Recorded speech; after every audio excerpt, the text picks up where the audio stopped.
808s and Joysticks with Tom Stone and Tyrell Hayward-Brown.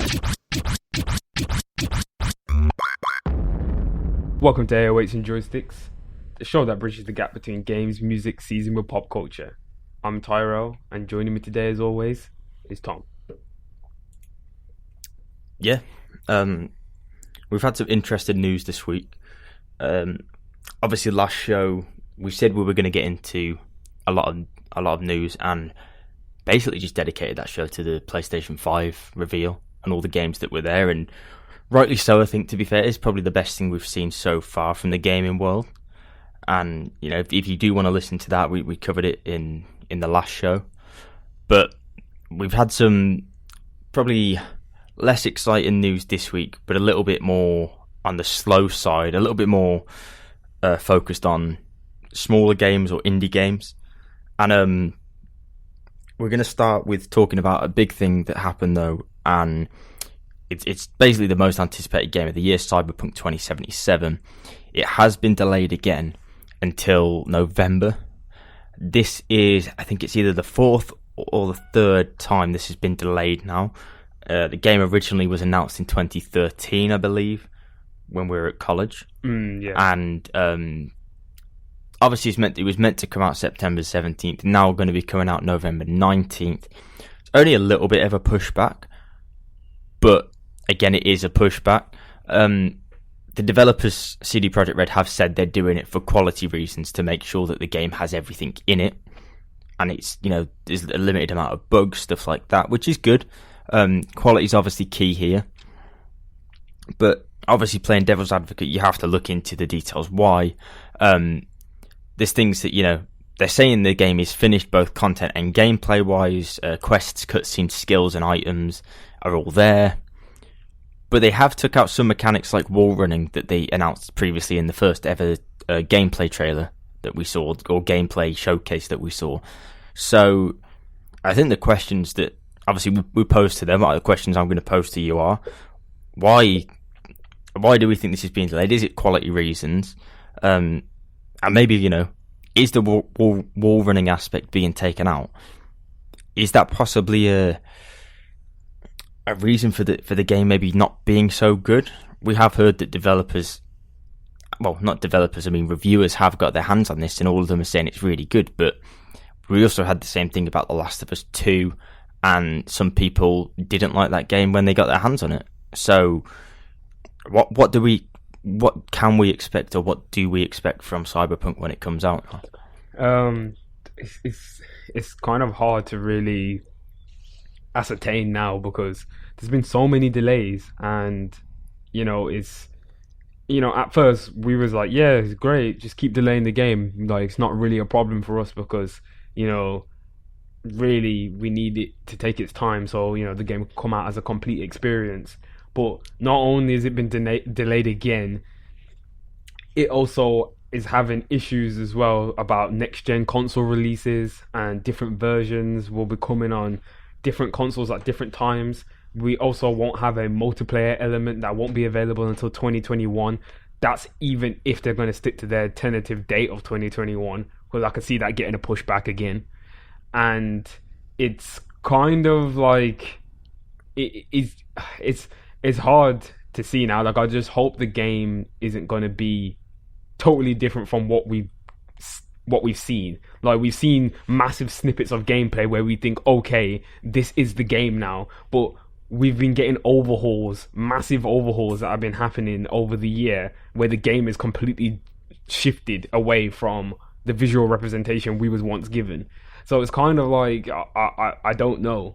I don't really know what to expect from Cyberpunk 2077. I know there's going to be more trailers, more gameplay trailers as well, especially coming up to the launch of the next gen consoles. So yeah, it's probably a really business move as well, because the dates are going to be more in line with the holidays of 2020. That is when the PlayStation 5 and the Xbox Series X will release.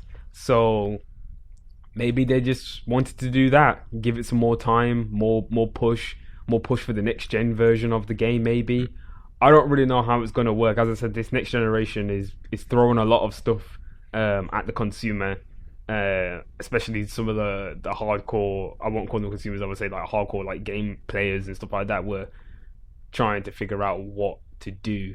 There's a big split at the moment still. Like a lot of people are going for Xbox Series X, and a lot of people are also going for the PlayStation 5. So we'll just have to see. We'll have to see how it all plays out. I mean, you get a lot of vocal people going on about the split for consoles, but as we've seen this generation, majority of people are on PlayStation. Majority of people will probably stay on PlayStation if backwards compatibility is a thing, because it's the best value for money, and that's just how it works. For the online aspect, I don't really see a problem with it being 2021. I think that's a whole different game or experience in itself. So I'm okay with that. But you did make a really good point that I didn't think about before. Obviously, with COVID and everything, that has probably affected them pushing this back. So maybe the game is finished, but maybe a September release date probably doesn't line up with them for being great sales-wise, considering, let's face it, most economies have gone to nothing. They've gone to the ground. People will probably have limited amount of money to spend right now going into August, September. Coming November, coming up to Christmas time, that's where people start to sort of spend their money a little bit more. Or maybe people will get bonuses around Christmas time still, and people want to spend that. So I do think they've probably done it for business reasons. Quality-wise for them, they can pick up a few more bugs, tweak the game, make it even better. But yeah, I think it's probably definitely a business move blamed on bugs, because they've delayed it enough already. They're probably thinking, well, a few more delays isn't really going to hinder anything, is it? Like 2 months to wait more? No one really cares. There's other things going on in the world that are bigger than this. It's a good business move. I don't envy them for it. I think it's a good move on their part. I don't think there's anything ethically wrong with it. I think they're just moving it to be more in line with possibly next gen, or possibly where people are going to be spending more money this year. Because, a global pandemic does affect when and where people spend money. Well, that's the thing though. Like, I'm not really sure how many people have already invested in Cyberpunk 2077. Like, because I know, as I said, this game has been announced for quite a while. I know pre-orders have been around for this game for a long time as well. So I don't know. I think a lot of people have already put their money in and are waiting. And yeah, I guess we're just gonna have to wait a few more months. I think as well, Tom. Yeah, the game might just be finished. I think that they're just trying to do what The Last of Us 2 did and kind of weather the storm and trying to see when's the best time to sell the product. Because I know there's other games that are coming out this year as well. There's probably other games that have been yet to be announced to come out this year that I will be releasing as well in the holidays. As it's saying that, the gaming industry, I think it's not really took that much of a loss due to COVID. It's probably actually grew a lot more due to streamers and people staying in and playing games. I know Epic has made a lot of money with their sales, and they're giving away of like GTA. That's really boosted PC gaming. I know a lot of people who are building PCs or have built PCs in the lockdown. So it's an interesting fact there, just about your point of The Last of Us 2, Sony sort of weathering the storm there, and Naughty Dog. That is the highest selling PlayStation exclusive ever on the PS4. I think either within the first week, or I think it's probably within the first week or the first day, but it sold, I think, roughly over 3 million copies already, which is a lot, considering, not a lot of people have the, I don't know what the word is, but the disposable income. That's what I was going for. Not a lot of people have the disposable income they normally would, so for a game to sell that well, it obviously shows how much people value games at this point instead of sort of movies or movie rentals. They're obviously seen as something that is definitely a value for money whilst you're locked inside, It does give you nearly, some games, up to 24 hours of entertainment, if not more. Whereas a movie is, sometimes 3 hours max. And for the same price sometimes as well. So it's definitely yeah, the gaming industry definitely sort of benefited from this to a degree. There's obviously ways where it hasn't benefited from it as well, like many other industries, but with it mainly being an indoor activity, which, you know, is relatively low cost to a degree compared to other things, and like you said, you remote working is very accessible for things like software development or game development. They haven't been affected as much as other people. So, I mean, it's a good thing to know that something like this can't take down the game industry and affect it drastically. It's really good to know that sort of going forward. It also means, you know, we've not really spoke about this in too much detail before, but the possibility of jobs in the games industry becoming less, can't think of the word, but it basically less volatile. Yeah. In the future, because we have that work from home aspect now, and we've sort of seen it work. So companies can save costs in that regard and not have to, you know, have massive offices. They can have people working from home on games. Yeah. I think that's a really good thing.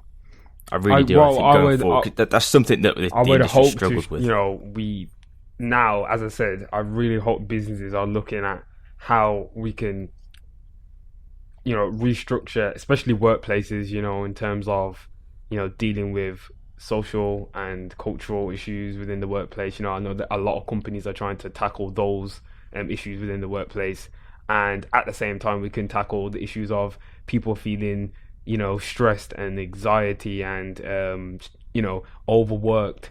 You know, people can take days off where they can do work at home, and, you know, that might, you know, see a boost in their work. I don't know, someone who's working from home, Tom, how do you feel about that?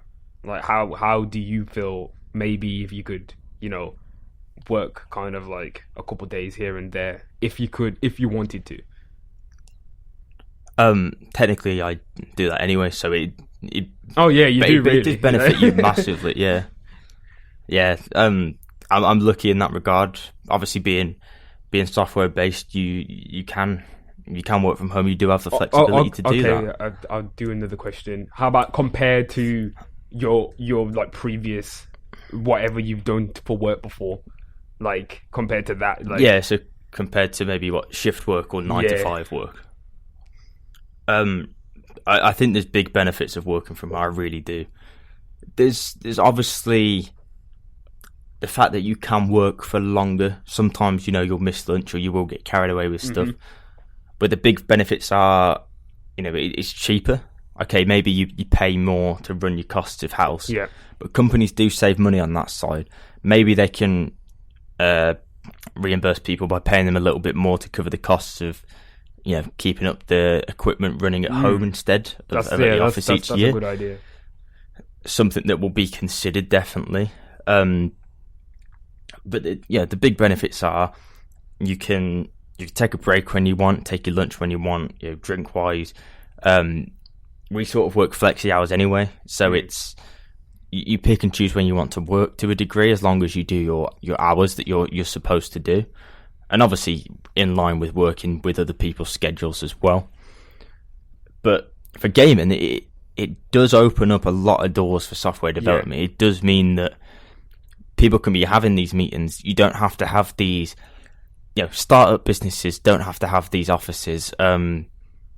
It's probably not been that case for a while anyway. You do miss the meeting and the office aspect for some things, but having a small office and being able to pop in every now and then is definitely beneficial. The gaming the software industry has done working from home for a while. Not all of it, but most of it. Gaming, I'm not sure. I think possibly they do a tiny bit. I don't think it's been as... Yeah, I feel like doing it offline it's much better, because obviously I've used things like, you know, GitHub and stuff like that, and it's good, but you kind of need to know how to use GitHub. Obviously, me and you both use it now, and we both know how to use it. But that's the only real way I've developed a game with somebody else, like while I was at home on my own PC. Well, yeah, I mean, every games company will be using source control anyway. I'll say this: if you're trying to make a game and you're not using source control, or you're a company that doesn't use source control, then you shouldn't be a company. It's as simple as that. For something that's software related, you need source control, but it does offer limitations. Obviously, if you're sending laptops out to people, they can't be as powerful as PCs, so you've got a limitation now. You're sending PCs home directly to people. What about leaks? Are we going to see, do people trust people to work from home with leaks? We've not really seen many leaks coming up to big industry events like this. We've seen hardly any with people working from home. I'm trying to think. The only one we did see was the Naughty Dog one, where that was a disgruntled employee anyway, and I think whether they were working from home or not, they would have leaked all that stuff either way. The only other, I've seen a few things, but not really massive, the Crash Bandicoot Crash 4 got leaked, a day early or whatever, due to, I think it was a lister put it in Singapore or something like that. Very random. And but that stuff always happens. That's nothing to do with the people that are working on the games. Yeah, there's nothing to do with really working on the games and stuff like that. The only thing I can think of is people's home internet and networks need to be secure. They need to make sure that's probably secure, because I know that once people know if a company is majority working away from home, they're like, okay, let me try and see if I can intercept into their network and look at what they're doing or whatever. You know what people are like. So, well, I mean, big companies will have your VPN set up anyway. And like you said, most people, if you're working in games or software, majority of the time anyway, you're probably very secure over your own internet and understand how to do that anyway. So I personally think I don't think it's that big of a deal for the gaming industry. I think it's something that they should definitely thrive upon, especially considering the backlash that we've had about working, crunch, just specifically. Crunch possibly won't stop crunch, but you're crunching from your own home. So whilst it's not the best, it's better in some way because you're still in your own environment. You can sort of stop when you want to.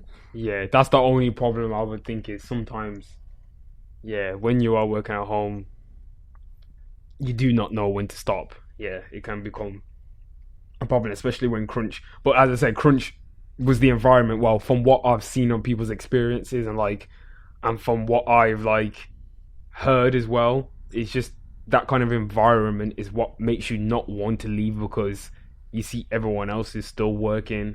But obviously if you're in your own home, you can manage your own time and be like, I don't need to be pressured because I can see everyone else is staying, so I'm getting up. Why should I get up? Everyone's looking at me. Why are you getting up? I think it's that coupled up with the whole, if you don't do crunch, you're not going to get good bonus, or you're not going to get this, or your contract's not going to get renewed, all sorts of crazy stuff in it. So well, that's just that's issues that the industry has in general with itself, where they need to sort that out. But I think going forward they should definitely invest into working from home. I think financially it benefits them. I think crunch or overtime, it does benefit them to a certain degree. But also things like a bit more flexibility for the workers, a bit more freedom, a bit more trust. I think that goes a long way, and I think that's something that not all games companies. There are some good games companies out there, but the games companies that we hear about, I think that there's probably not enough trust or enough enough money being pumped into the stuff like that. Whether that's because they can't afford to fund the office to get more people in, they can't afford all the equipment that they'd need to make a game, because let's face it, a high-end PC to test a game on is relatively expensive for every single employee. And then also you're talking about people working overtime in an environment where everyone's there at the same time, and they're away from their home at specific hours as well. So those employees probably don't feel like they can be trusted to do stuff from home, or they don't spend enough time with their family or at their own home. They probably don't have a good life. Outside of home, it's mainly always at work. So there's definitely ways that we can utilise what we've learnt from this and home working to put that forward into the games industry. I would really like to see some sort of initiative over the next 6 to 12 months where when we do come out of this, where companies, maybe 12 to 24 months, but where games companies, especially in the UK, hopefully put something like this into play. I think it would be really interesting. I've been looking around and seeing different listings actually for kind of within the games industry and within the digital graphic industries, and they've been putting out a lot of work from home kind of situations, and they've explained it's going to be like this for temporarily until a physical location is I don't know, established. Well, until it's viable again. Say again. Until it's viable again. Yeah. So until it's just established, and I just thought it was really interesting. It was we'll send you out a hardware of your choice, and whether that be Mac or PC or whatever. And I was just that's pretty interesting. I was just some people may have, because some of them are not. They don't say temporary roles. They just say remote roles. So there's a lot of remote roles already out there, but this, in my opinion, would just push it even further, and it is good. It also makes the job market more competitive, because you could apply for a job that's in South Africa, or for us being in the UK, America, or Japan. Yeah. And okay, you might have some sort of language barriers in certain areas, but if you're someone who lives in the UK who can speak Japanese and knows how to do a certain job, and Japan are hiring for a remote worker in that, you can easily take that job on board without having to move to Japan. You may have to travel there a few times, if it requires you to, but it definitely opens up the possibilities of what people can do company-wise. And it cuts costs a hell of a lot, because you're talking about one less person in the office. Okay, you might pay for someone to come over every now and then, but at the end of the day, you might not be paying them as much if they're working in a different country. You've got that on the agenda as well. I think it was Facebook that came out and said everyone can now work from home remotely going forward if they want to. Okay. But their wages will change. Their wages, I think, will still change depending on where they live, I believe. Or they won't change, and I'm not sure, but something like that. Obviously, inflation or area codes, depending on how expensive it is where you live, people will still take certain things into account like that. If you're in the UK and you work for a company in America, you're probably still going to get paid through their UK area that they've got set up, and you probably are going to get less than US counterparts to certain degrees for similar jobs because of economies in different countries. Well, just conversion rates as well. Well, it's how much people can get paid for stuff in those countries as well, and what areas they're in. If a company can save money by not paying you as much, but it's competitive in your country, well, at the end of the day, they're probably going to do that, because them cutting costs means it can benefit them and their investors, and they can use that money to go forward and do other stuff. So it opens up a lot of opportunity, and the games market really needs to, I think, capitalise on it as well. Well, yeah, there's a lot of stuff in the games industry. There's a lot of big changes that have been happening, to be honest. As I said, another thing that's happened recently is in the House of Lords have called for an immediate loot box regulation. If anybody don't know who the House of Lords are, they are basically a body outside of the government who they have supreme rule, so they can have last say on laws and things that the government are bringing to them. Basically, regulations, legislations. I think it's kind of like, I don't know, is it like the U.S. Supreme Court? It's almost in the same vein, and yeah, they're basically saying that, you know, loot boxes are gambling in the same way how Belgium and I can't remember what other countries have also made them be regulated as gambling as well. But as I know, Belgium has outlawed quite a few loot box practices now. And yeah, I don't really know how this is going to change everything, because does that mean games are going to start being like 15s now because I've got like a loot box aspect in it? Are developers going to have to totally take them out, just like how FIFA had to take their packs out of their games in certain European countries? I do not know, but I think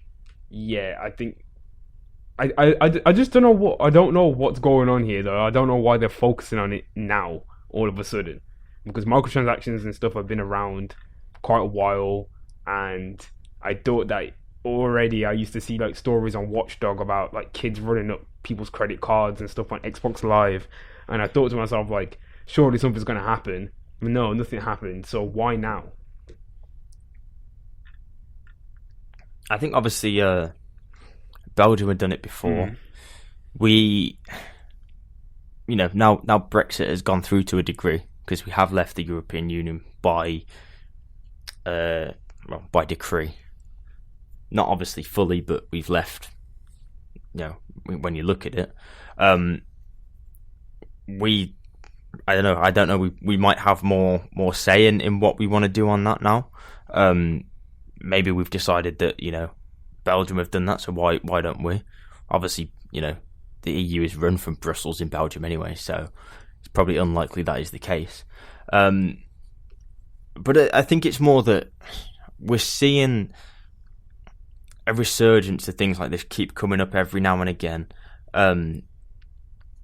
Maybe they didn't listen the first time round.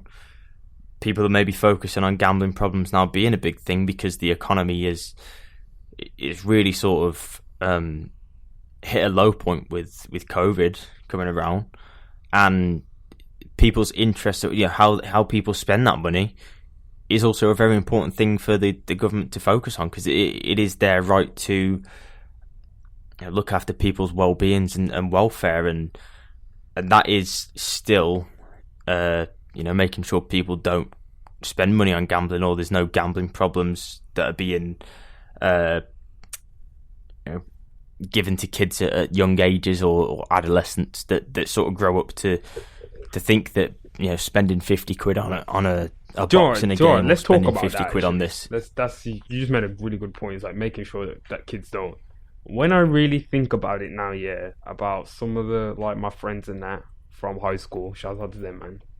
They used to really like buying FIFA packs in it, and they used to do all sorts of heinous stuff to get FIFA packs. Like, I could tell you mad stories. I won't, but like all sorts of things in it.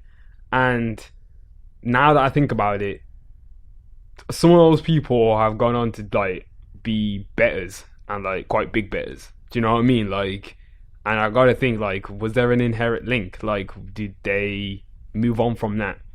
Is that where they found, you know, kind of like gambling in a sense? Do you know what I mean? By doing the packs and stuff like that on FIFA. Obviously, we don't know in it. We're not scientists, but you know, you was just there making a mention of, you know, it is influential behavior in it. Yeah, well, I mean, this report that has been took to the House of Lords, a computer science lecturer suggests that loot box spending is linked to problem gambling in adults and adolescents. There we go. So it does suggest that because they cause problem gambling or exploit problem gambling among gamers to generate profit, it does. Can you directly link people buying FIFA packs to people being gamblers? No, I don't think there's a strong enough link there. However, your point of some people have been affected by that and they were very into that, there's a correlation. Now, anyone can take a correlation and make it what they want to make it. you could take that correlation and say, obviously, it does affect them. You could say, well, yeah, there's a correlation, but there's nothing there. My point to that would be, okay, like, people were doing stuff for packs they probably shouldn't have been doing, or people are spending too much money on packs when they probably shouldn't have. But the gambling aspect of opening those packs and getting the players that they get to play with, or they can, I think the big point is you can sell them on for more.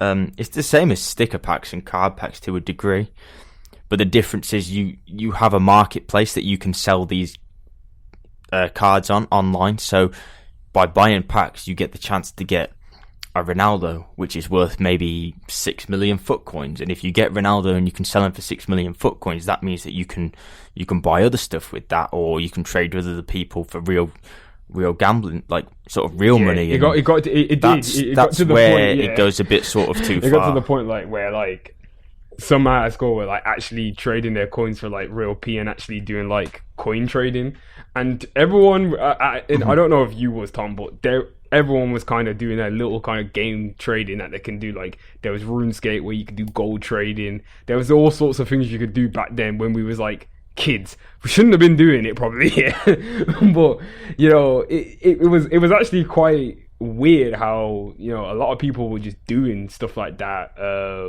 I know one of our friends, you know him as well, Tom.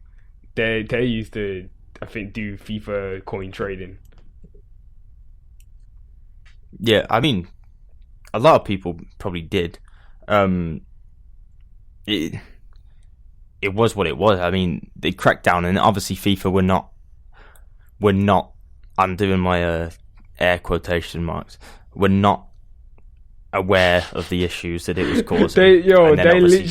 Then obviously cracked down on it like 2 or 3 years later. They literally seen it. Yeah, where it's like, oh, bet I'm gonna put a 10% investment in this site.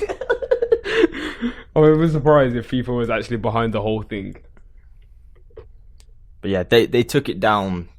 I think, well, once it got sort of mainstream, and the market was wholly changed for that reason and everything with that. But again, you're still able to gamble, basically. You can buy a box and you don't know what's in it, and it's gambling. It is hard because you can make the thing that subscription boxes are then technically gambling as a business on the side. So things like Loot Crate are technically gambling. Whoa! No, there's no way. There's no way that. You can, because you could say you don't know what you're getting in the box. But that's just like, okay. That's just like, okay, Kinder Eggs is gambling then. Well, yeah, technically, you don't know what you're getting. You don't know what you're getting. Oh my god! Like, if people start going that far, that would be just crazy. Like, Kinder Eggs, are gambling. That's crazy. McDonald's Happy Meals, Tom, are gambling. The problem is, instead of things like a Kinder Egg or a sticker pack, where you go and you buy that directly. Physical. Well, it doesn't matter if it's physical or digital. You're buying it directly. If you're buying 40 sticker packs, you're buying 40 sticker packs. Yeah. So you know what you're buying. 40 sticker packs. Okay, fair enough. You don't know what's in them, but you're still buying them physically. Okay. The FIFA is different, and loot boxes are different, because what you normally have to do is buy premium currency to then buy the things. So what you're doing basically is buying credits to buy stuff. In terms of gambling, you're buying chips to then bet on getting it's something else. It's always the second stopgap, innit? Like, that comes along with it, and then you are essentially using tokens. Like, if you went to a casino using chips, you don't bring a grand to the table, do you? You bring a grand in casino chips. That's what you do, innit? It's just the same principle. Yeah. And you have to buy a certain amount, but the difference is, it's the experience of doing it. So, opening a Kinder Egg, you're buying it, you get chocolate, but also, there's no real experience of opening up that little pot, is there? And then building it, like, you build it, but like, but as a kid though, really, that shit would have, it used to be fun, innit? You know what I'm saying? Like, for a kid, but now a kid thinks it's fun to get fucking skin packs on Fortnite.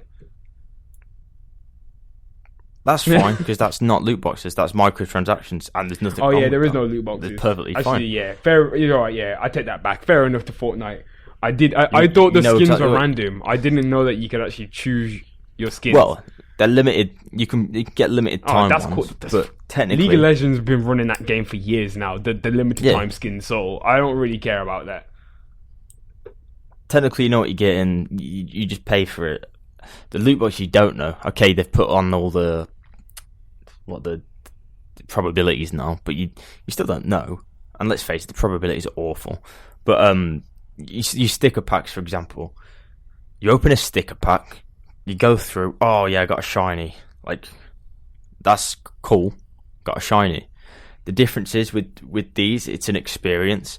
It's like playing a pachinko machine or a roulette machine where it spins round and you don't know what's going to happen. You get that thrill, that adrenaline that rushes through you before you don't know what's coming. You get a build up, and then it hits. I used to feel really good when I used to open Overwatch like boxes, like those. That's my first experience of like.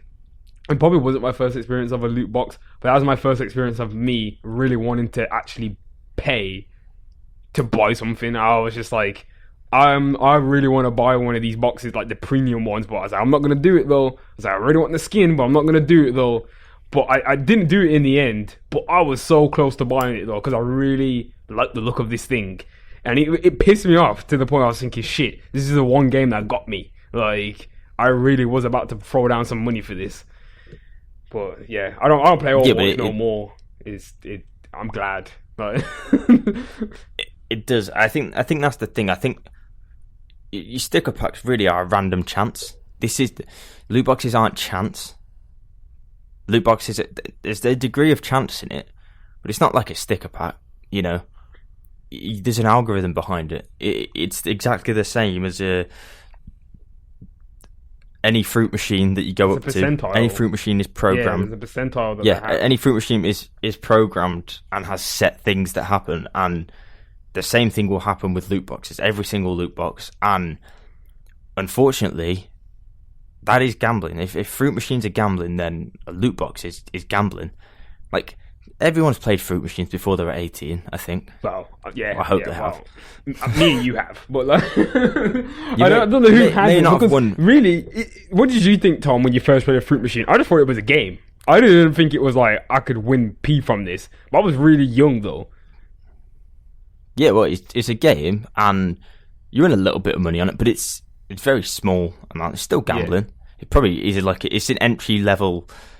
But you know, but I say, Tom, if you talk about when you think about it, it is an entry level gambling. You think it's really small time, but how many times have you also seen like in the corner of a pub, like a guy sinking bare money into the machines? Like, how many times have you seen that? Though?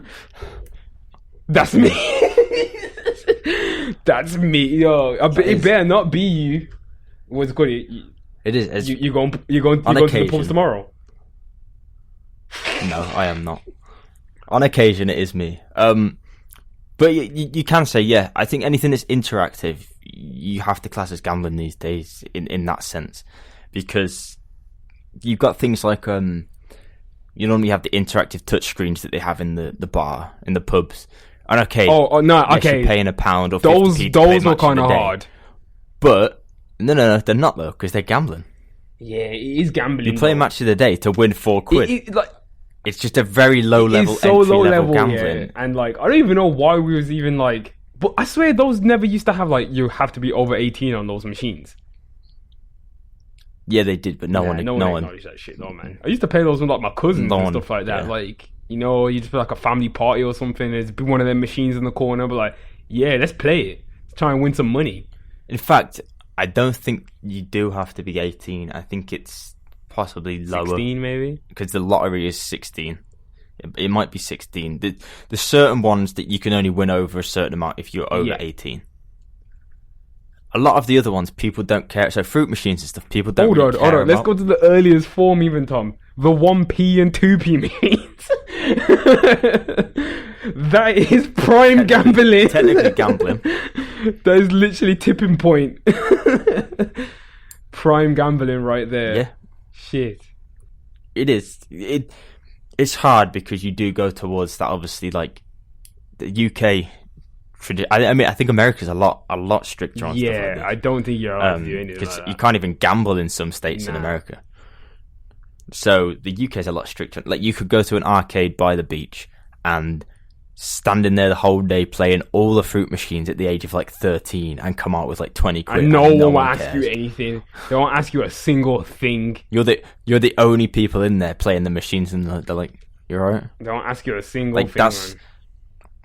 That's the thing, but you can't play the big machines where you win 100 quid because they're 18 plus only. Oh, the little, like, the little sectioned off area. Yo, the amount of times I was trying to whistle your way through there. You're like, oh yeah, you're right, mate. Yeah.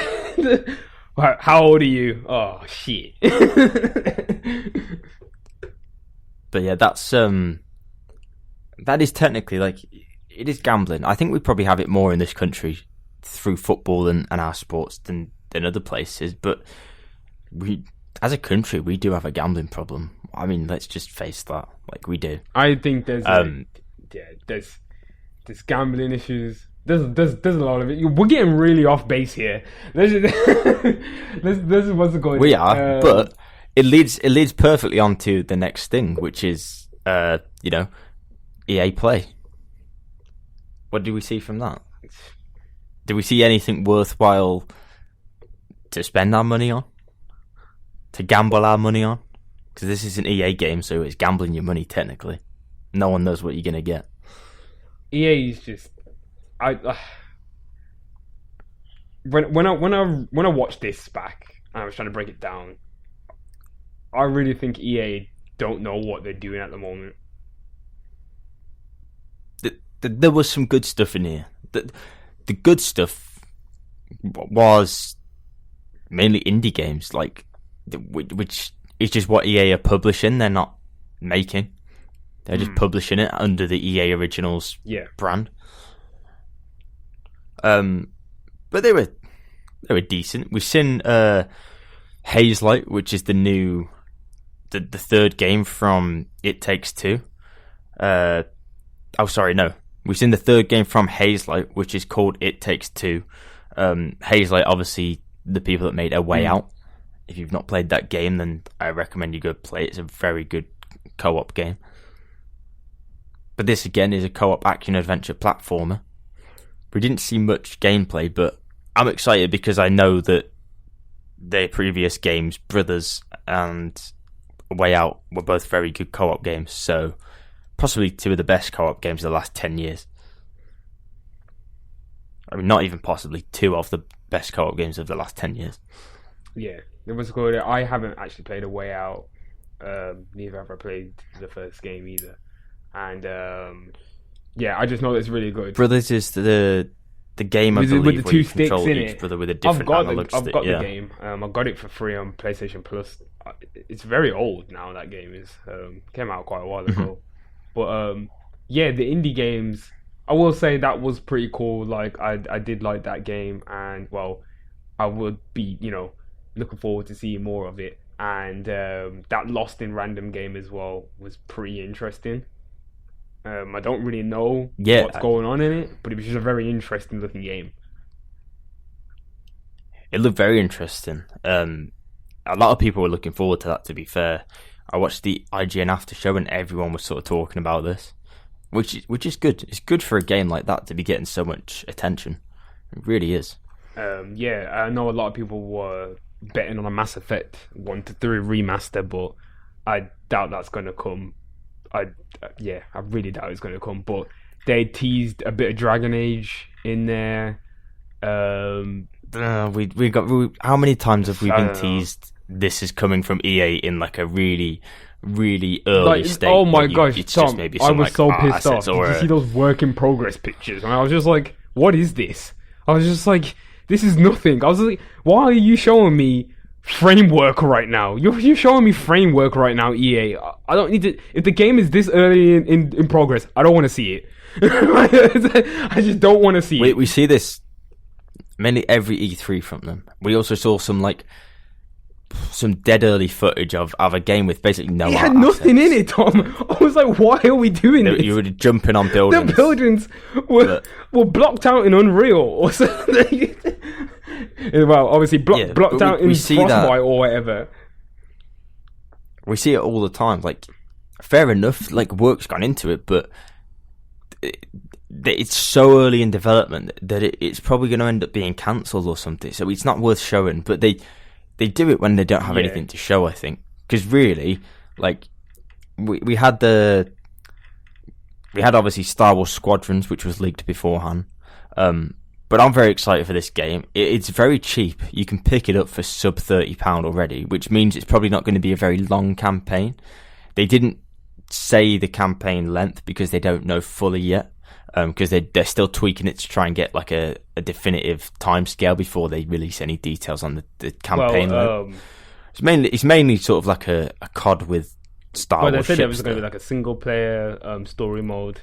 Well, not a COD, sorry, a MOBA with online ships. They said it's 5v5. You'll have like a single player mode that will let you play as a few different pilots in a few different scenarios. So maybe we might get a level based, like a mission based system, maybe just to keep it light and short. Maybe not a whole total kind of like just one shot. There's definitely a campaign because I watched it and they went on about the campaign, but they just didn't give any details on the time of it yet because they're not sure. So you're probably looking at a short campaign, maybe like 6 to 8 hours. That's not bad though. But wasn't it's probably going to be a good campaign. No, I'm not sure. I'm just looking at it. But maybe it's going to be a bit shorter then. Yeah, I was going to say. Yeah, see, 6 to 8 hour campaign, but also this is like it's basically the same as Battlefront, but this is what I'd call their MOBA version, because you've got 5v5, but you have 8 different playable ships, and each one of them sort of plays a different role. So you have maybe like a medic ship, or like a gun ship, or maybe like a rocket ship. So each one has different capabilities and different. It's more like a tactical team shooter, isn't it? Really, like, well, not tactical. Yeah, a Rainbow Six Siege. Yeah, you think of something like that. It's that with in space, like in space. Oh, this is going to be like extended for a long time. If they keep it up, this could like just go on forever, innit? Yeah, I mean, I'm down for it. I'm a fan of stuff like that. I think it will be good. It's relatively cheap as well, so it's not a super high priced expensive game. It doesn't look the best game that we've seen coming out recently. It's still good, but it's obviously you compare it to what else we've seen. It's current gen. It doesn't look the best compared to everything. It's else. Also done by EA's EA Motive as well. That's like not one of their main studios. It's one of their like smaller ones. It's a smaller studio. But the good thing is, they did say that this whole game is probably going to be playable in VR, including multiplayer. So basically, you could be playing cross-platform against someone who's playing in VR. Like, that's pretty cool. It's probably the first game that's reached a point where the first AAA game that's done that. It just looks hard. It just looks like AA game. Space battles online. That's going to be hard. Like, this is what Star Citizen was trying to do and still hasn't. So that's a very different game. Very different game. But now we also got some other stuff. A big focus on crossplay. Apex Legends is coming to Switch and Steam in full, which means it is, you are going to get crossplay on that as well. Burnout Paradise, which is good. Burnout Paradise. Well, I mean, everything. Loads of stuff's coming to Steam. 7 other EA games are going to be coming to Switch as well, which, again, Burnout Paradise. But they are moving everything over to Steam, so Origin's slowly dying a death, which is... But that's crazy, though. They're going to kill off Origin, and they're only going to have their EA Access service going. Is that what they want to do? I don't think they'll kill off Origin. I just think that, obviously, people don't buy games on Origin. Yeah. So they need to put it on somewhere else because no one buys. I find games it off joke how Origin. like Epic just literally has become like Steam's biggest competitor out of nowhere, like just eclipsed everyone else. Like, loads of EA's games have been on Epic, so it's probably why they're moving to Steam as well. They've probably seen the amount of people that bought their it's games just more directly money from in it. there. Like EA needs to know that like basically they're probably just thinking, we can't serve the market just by ourselves and make the most. So better just to put our games on all platforms in it. Gonna have to take the charge. Yeah. And we've seen what else did we see? Sorry, we've seen another game called Rocket Arena by Final Strike Games, another cross-play game, come to PS4, Xbox One, Origin, and Steam with cross-play. It's basically an FPS. It's like, in my opinion, it's like a Fortnite FPS. I think it's not 4 on thingy 4. now. It's been overhauled into a third-person shooter now. Yeah, but it was like a. It was an I can't think FPS. what It was just exactly like you was explaining, like a Fortnite FPS, like kind of like that. But now it's been. But it's not battle royale. It's like team based. It's really weird because I don't know how it's going to work now that it's been overhauled into a third-person shooter now. The trailer to me, like, I thought it was going to be a bit crap, but I actually liked it a little bit. The FPS version looked better. I think this idea is a little bit like Overwatch, without maybe the skills as much. 3v3. But it's just a fun rocket. I don't know, fun rocket shooter. Like, everyone's coming out with their probably own not gonna little shooters now, though. Like, I've just recently downloaded Valorant. I haven't tried it yet. Yeah, it's probably not gonna blow anything out of the park, but it's there. It's coming out. It's probably free. I think it is free.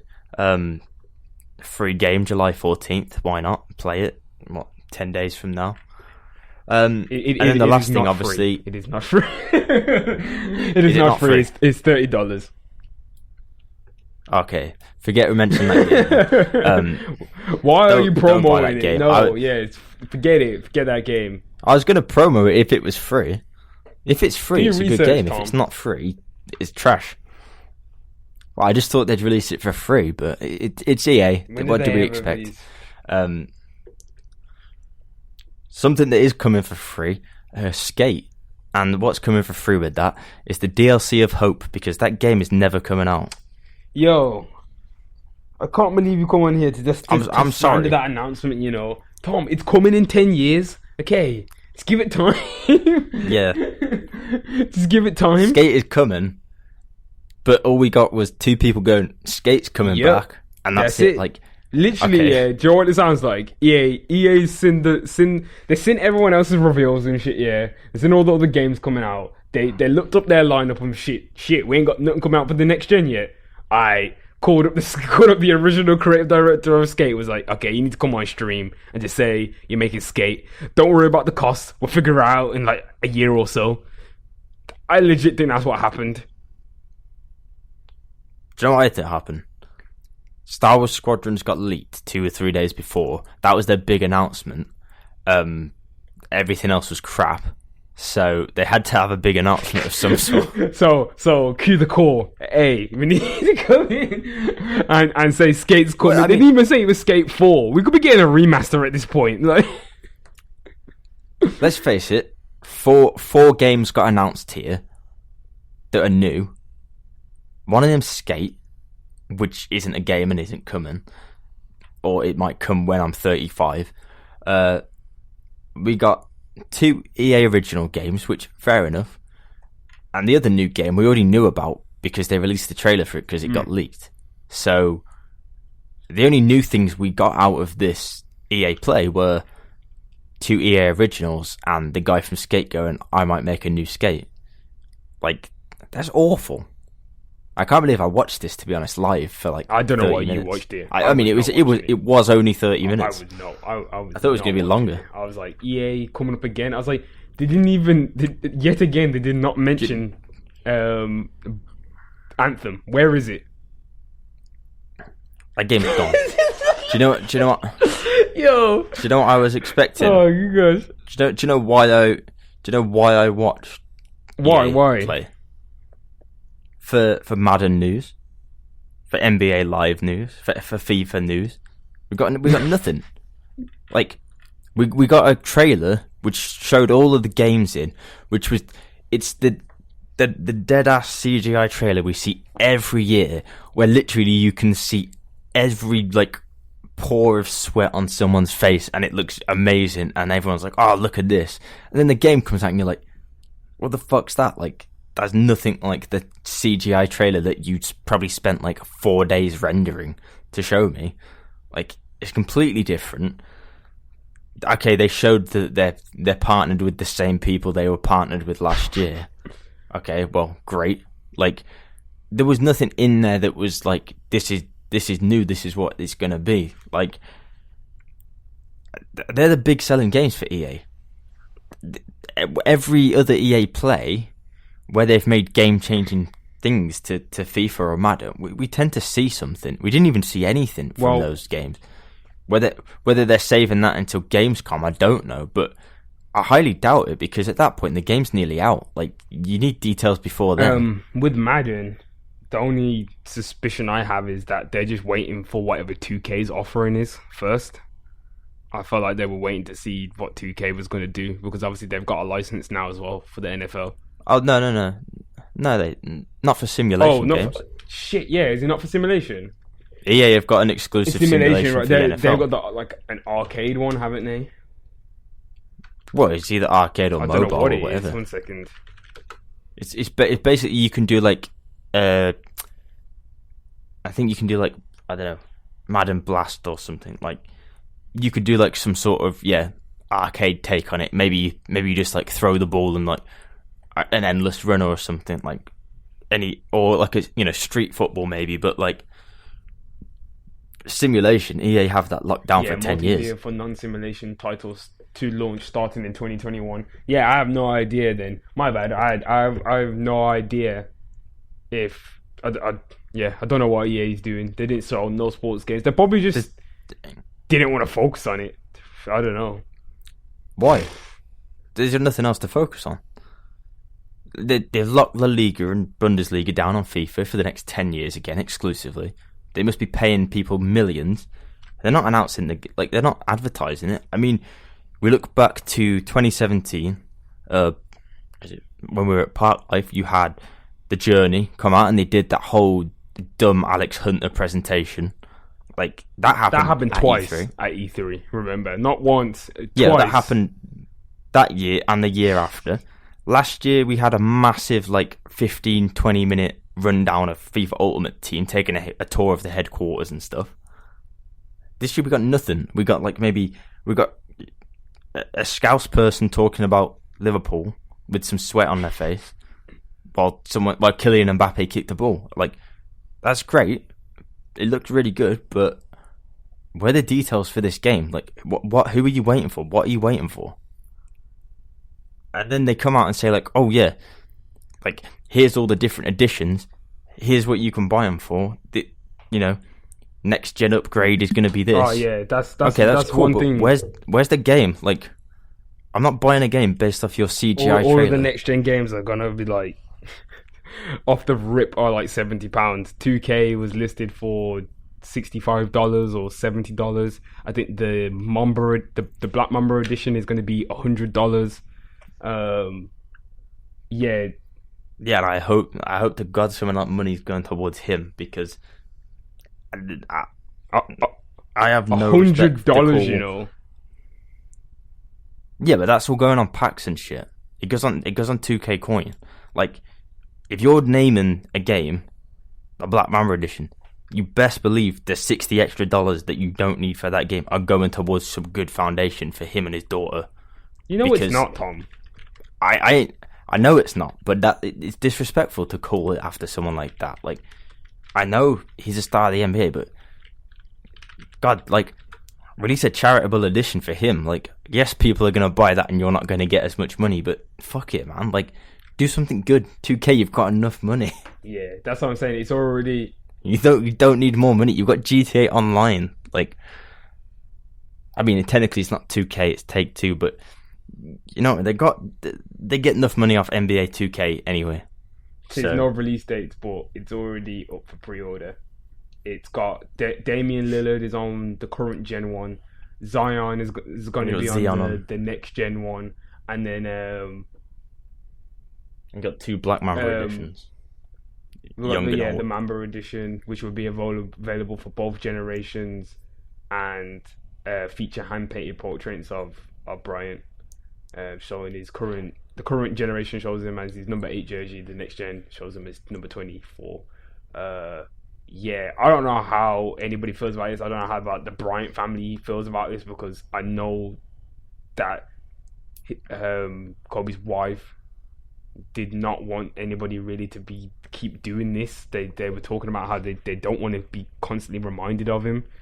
So I don't know how this is all worked out, and I think it's gross. I do think that they should put some money into his foundation or something. I don't know, but yeah, real gross stuff. I mean, I wouldn't say it's gross. Like, it's fine, fair enough. It's a basketball game. It would be wrong not to put him on the cover of a Legend edition to pay respects to him. Like, I just think it's, you know what I mean, like, because it's their Legend edition, which normally means you probably get access to like more packs and stuff like that. Same as FIFA when they have like 7 different editions. Like, I know why he's on the cover of that and why it's so much. I know that because I buy sports games all the time. NBA 2K 2020 on PS Plus for free this month, by the way, July 7th onwards. So just felt like I should slip that in because really good game without all the crappy microtransactions and stuff that's in there. But yeah, it is crappy because they're not giving anything towards it. I understand why, but it's still crappy. Like, they should at least give some percentage or something towards something based on you know, using his name or the family name to. Well, yeah, no, still using the name of the family and his legacy to sell a product, which is bad. They should put something towards that. You get a. It's not gross, but it's bad. It's unethical from them, in my opinion. I do. I feel like it's a little bit gross. Maybe gross might be a harsh word, but I do think it's a bit. You know. Yeah, it's unethical. You don't need Definitely to is unethical. You know, it's £85 in England to buy that edition on Xbox Series X. You get a free basketball with it though, so I guess there's that. Oh, a free basketball, an actual physical basketball. If a person likes this game, they've probably got a basketball already. Like, I don't know. You know, I'm making assumptions. I mean, no, you get a basketball with it, but a free basketball. If you're paying £80, then like you can get the game maybe for 35. Buy the basketball. So you're buying the packs and you get a basketball. Does it say anything special on okay, there? like it says, nope, don't. It just says Spalding layup NBA. That's what it says on there. It's probably because the NBA basketballs are changing this year, but I don't know. Might not be. I have no idea. Anyway, we are very. I wonder what to call it. I just wanted to address real quick though. What's called it? Just about how Evo have removed their CEO. The CEO of Evo, he's doing some real crazy stuff. Not even crazy stuff. Real disgusting things. You know, allegedly sexually assaulting young players, especially young boys trying to get into the fighting game scene. This is the CEO of Evo, the world championship of the fighting scene. Major sponsors have dropped out and will probably never return now. Street Fighter, Mortal Kombat, Nintendo, they've all made statements. And yeah, I don't know where the fighting scene is going to go from here because it's Evo's done. Just want to say that, it's disgusting and it's sad to see, because I love the fighting game scene and I used to watch Evo every year, and to think somebody like this was at the top of power all the time, and so many players, they felt obligated to do these things, and it's disgusting. And I hope other people who are around and seen this shit and didn't do anything about it need to be held accountable as well, because I know their fighting game scene can be a bit shitty as it is already, but this is even it's disgusting. So yeah, I just wanted to address it because I Evo was something that I enjoyed so much in it. Like, it's just sad to see that this has now been tarnished forever. Yeah, no, I completely especially agree with by the everything you just said. CEO. Like, Mr. Wizard is a very known man. His name is Joey Seller. I'm not even going to call him Mr. Wizard. His name is Joey Seller. That's the CEO former CEO now. He's been removed permanently. So yeah, hopefully, I don't know. I just, anything that goes out to the victims, hopefully they can find peace within all of this. They've been very brave to come forward and share some of these stories. These are some veteran players that have held on to these stories for years, and they're just only coming out now. And you got to think it's not easy to come out and talk about those things, especially in the fighting game scene. It's not very welcomed. So yeah. Mm-hmm. Yeah. Yeah. Yeah, it's hard to move on. Obviously, it's hard to move on from that. But we'll do you want to go into just films and TV? I was going to say, I mean, there's the New Game Plus Expo, which we haven't spoke about, but there's not much in there that really we can discuss. It's like you said, mainly a lot of anime games or ports to the Switch, which is good. Like that.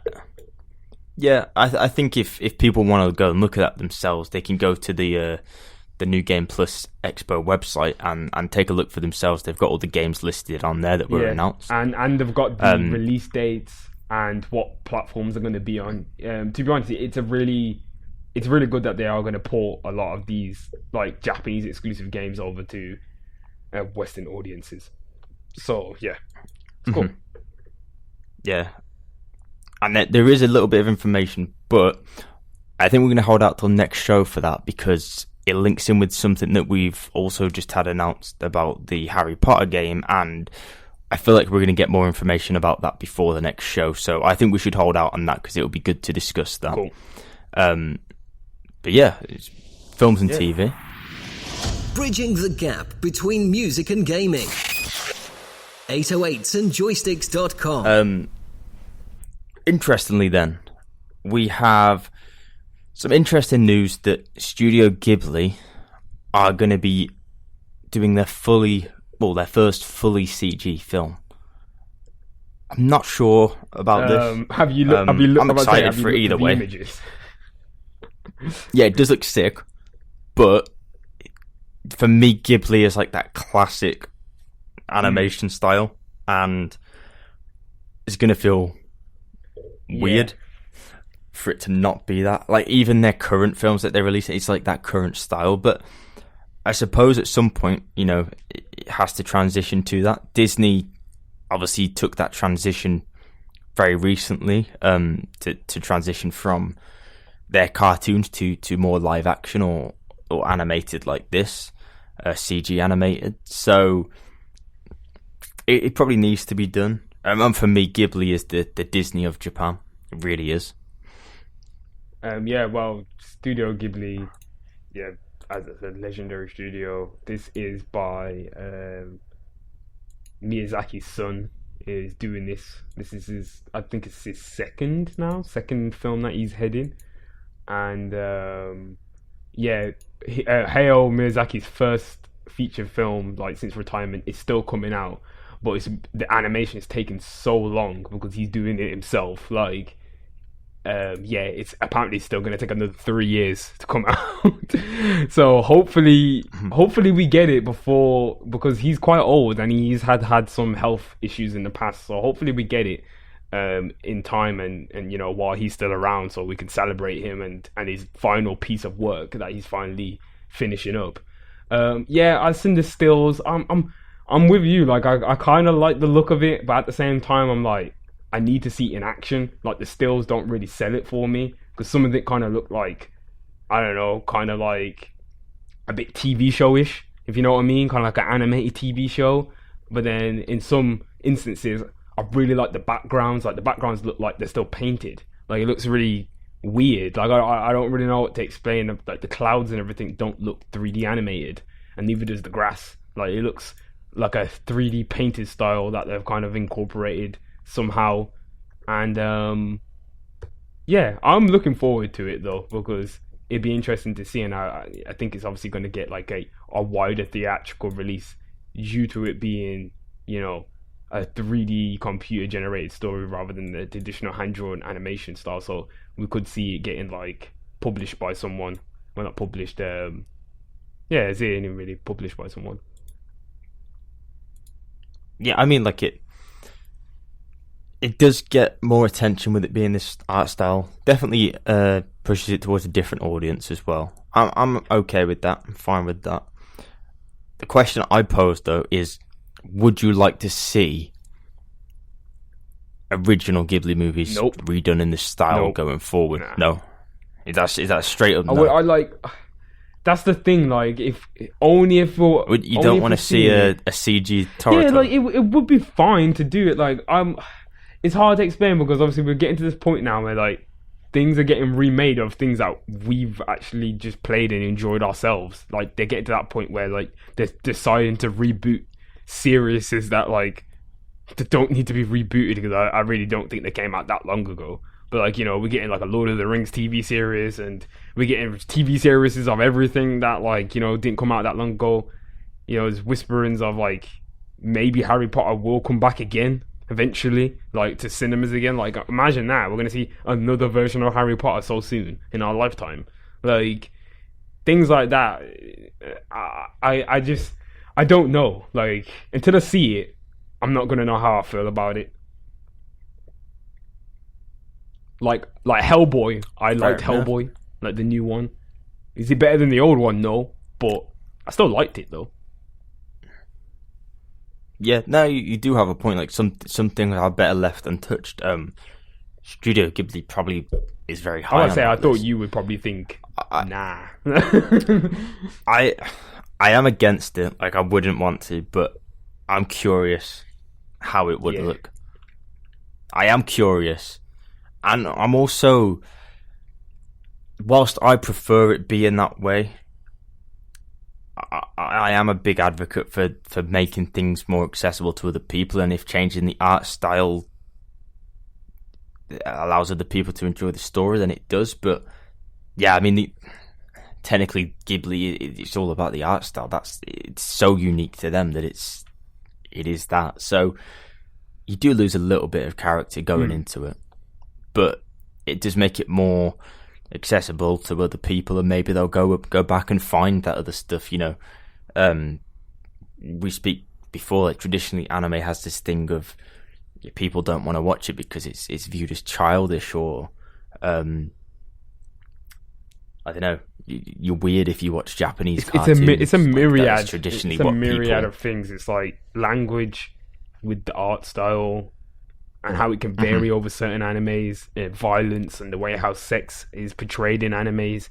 People, not necessarily. Not in Studio Ghibli films. No, I'm just talking about anime in general now. Like, you know, people put that as a blanket statement over all anime. But if you tend to really show anyone Studio Ghibli, they will be quite surprised by the quality of the story and the quality of the actual animation, and how they get attached to the characters and things like that, just because the stories are traditional stories that have been told through Western media as well. They're very I don't know what Studio Ghibli does, but a lot of their stories are already existing tales, aren't they, which have been told within our own cartoons as well. So it's just basically different. As you said, it's the Disney of Japan. It's, you know, it was their way of telling stories that Disney have already told. They normally take existing books, existing stories that yes are either, you know, traditionally from a Western area, or well known and then adapt them in their own unique way. That's what they normally do. So, you know, they always have been good films and you know, big children's films, but I would be interested just to see what people's opinions are on stuff like that, because we see a lot of, like, you'll have a lot of people that will happily watch like Frozen or Aladdin or something, like the cartoons or the CG animated stuff, but they won't watch something like Studio Ghibli because it's classed as being more childish. Whereas if you have something that's maybe a CG studio, you compare that to Frozen, it's sort of, the art style isn't distinctively different. That's just like, it's not. It's something we're used to at that point. Anyone as could, like, being watch Western. Frozen and think that's not childish, and like, and then well, it's not childish because I don't think it is, because I've seen the story of Frozen, and it's a Frozen is not childish, and it's a lot of like self-discovery and stuff. And I was thinking, this is not really for kids. Like,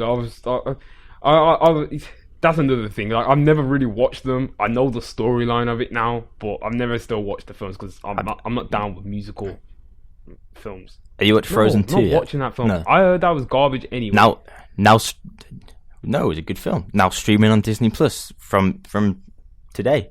Tom, we don't get paid by them. Stop promoting them. Frozen 2 is a really good film. It's actually not that childish. It's actually it's got some good humor for adults. All right, Tom. I sat and watched it by myself. So exactly, because you're a weirdo. Know. Let's move on. Let's move on. Yeah, talking about, you know, kids' TV shows or things that don't need to be made. Fallout TV show is being made by Amazon. So I don't know if that's a good thing. Made by also, I'm gonna say I'll let you continue with the great details that are coming. It's a Fallout show that got announced by Bethesda, so that means they've got involvement, and it's being made by the Westworld makers.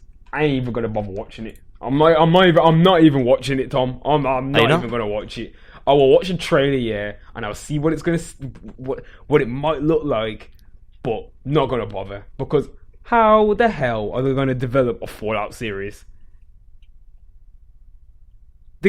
Well, it'd basically be like a Walking Dead, but with a dog. The game. Do you know where the original Fallout even comes from? It's a fucking tabletop game. Like, yeah, I mean, I don't know what they're gonna adapt. You can definitely make a Fallout TV series. Is it going to be very good? I don't know, because like you're in a nuclear fallout, so realistically, you're normally the only person that wakes up from that, and there might be a few other people there, but like, I mean, what you're going to go out into the world and you see maybe like you do see other settlements, but isn't it just The Walking Dead with nuclear people? Like, it's just basically, that sounds like, really dumb, but technically it is. That's what the TV show is going to be. Make up a random story. Either they could run the story, like season 1 could be Fallout 1 or whatever, because they do have stories about the vaults and everything like that. I don't really know how they're going to do it, because the story of Fallout isn't a fucking masterpiece. It's not like a story driven. It's a role-playing game. You do so many different things in there. You can make it literally branches off so much. Like, there is. Do you not know the story of Vault 76? I'm not. I just, the way how they announced all of this, I was like, Bethesda, where is your online event? You haven't even done your own announcement. Like, where are you? Where's the Elder Scrolls update? Yeah, I mean, people probably want a new Fallout game rather than a Fallout TV show, because they want them to fix Fallout 76, trash. Tom. They don't want a new game. They want them to fix the online service that they've already released. That's not fixed still to this day. Oh, well, no, they are. The new summer DLC is coming very soon. They released a trailer for it. Oh, that's just... Which we're not going to discuss. We're not discussing that. I don't know about this. I've not finished Westworld Season 3 yet. I said I was going to really enjoy that, and I don't know. It's something changed from the first season from that show. It's still a very good show, but it's not. It doesn't have the same impact to it. I wasn't feeling it, man. Like I will go back I and tried watch it in watching one season burst. three. Season 2 was actually pretty good now that I rewatched it and watched the end. But season 3, Yeah, you have to go back and season watch 3 it. was just like, I don't like the whole, like, I get it now that we're going to leave the park, but they tease so much. I wanted to see Spoilers. more parks. Spoilers. I don't know what happens. Oh, Tom, shut up, man. Like, No, I don't. I'm only like 2 episodes Oh, into okay, season sorry. 3 still, and it's already finished. Like, I don't know, because I don't know why. I just can't get into watching them. They seem to drag too long at the start, and then there's just something about it that's different to season 1. well, The way they approach stuff, it's different. as I said before, There's not as many questions. no, I there think isn't, that's because probably obviously, as I said, there's so much that has been cleared up. You already know. The parks have been cleared up. I don't know that you don't know that, they leave the park, but we're seeing in the trailer that obviously, she Oh, I know. yeah, that. she Yeah, I gets know out that. or whatever in it, and I think I was just more interested of them like being in the other worlds and just like going to different worlds in it and just causing revolutions in different worlds. I thought, hey, that was going to be Westworld. Now it's this whole philosophical thing, and now we're going to be against the humans, and like, oh no, man, I don't know. I didn't see it going this way. Like, do you know what I mean? Like, I like it, but there's just something there that doesn't hook me the same as the first. slow. They're season, trying to do. which is why. Karen, I was going to say they're trying to Well, I pass. was just going to say, which is why I think Fallout. Sorry, I think Fallout, the TV series, is going to be really good, maybe for the first season, and then like there's no way you can take it after that. Like, it just becomes another Walking Dead, and that's not necessarily a good thing. Like, that TV show is dying. I was Well, going to it's say where not dying, Fallout to be comes fair, in, people are and I watching feel it. like it can kind of save us though, is that obviously we have Amazon there to just pull the plug if it gets shit. Like, Amazon ain't got no problem with cancelling shows; they've done it. Like, so like. That So is very true. I'm HBO, they don't do shit like that. Like, HBO will let Game of Thrones run for 8 seasons because it's got money in it and people love it somehow. And then like Westworld is becoming like that. They've already said that they've got a long roadmap, and Westworld was going to be their next Game of Thrones. So I feel like that's what they're doing. They're just padding, making it long and boring. Like, it's just going to get to the point where we're going to have 6 seasons of Westworld, and we're going to be like, oh, what is going on? Like, we've got to go back to Westworld. We're gonna go back to the park. Like, I know there's gonna be a season where they're gonna have to return to the park, Tom, and they're gonna have to find the maze again. Like, I'm just not doing it. I'm not doing it. Nah, you know what's gonna happen, don't you? It's gonna be like a simulation. or Oh, something, yo, and Tom, they're gonna have to don't do even it. do it to me. If they are, it's gonna be one of them ones where like they weren't even off the park. We're still in the park. No, they'll just start chopping and changing the timelines like drastically. It'll be fuck. like 20 years ago, and it'll just keep cutting See, backwards and then forwards. that was or cool in the something. first season. I think that was a really cool way to tell a narrative by changing the timelines and then. But I think it works for one don't season. work for all the we saw seasons. I saw the same thing with Riverdale. Like, Riverdale's first season was really, really good. Like, it's a teen thing based on Archie comics, but that first season was really good. After that, Yo, I've heard mad just a stuff teen about drama. that show. You know, Like, I just heard that like, yeah, it's just trash now. Like, it's not really. There's nothing in it. Like, there's no substance. it's just a teen drama that they've run out of stuff to. Really I heard they were cover. supposed Like, to do a real big link up between Sabrina's show on Netflix, but it got the collaboration got cancelled for some reason. Like, because Sabrina's character think they was did like a cancel part of it. Riverdale, she was supposed to be in it. That's why there's a bunch of Riverdale stuff in the Sabrina TV series, but she never mentions it. Oh no, it's just set. Sabrina's from Archie. Yeah, no, Comics but anyway, that's what Sabrina I'm the saying. Teenage Witch. They were supposed to do a larger crossover though. Like, Riverdale was supposed to have a bit more shit in it. Yeah, yeah. But yeah, that got cancelled for some reason. I don't know why. So I thought the show was still popular. Yeah, no, it was originally meant to be like a sort of, not spin-off, but like they were meant to be in the same universe, but I don't know if they're technically in the same universe or not.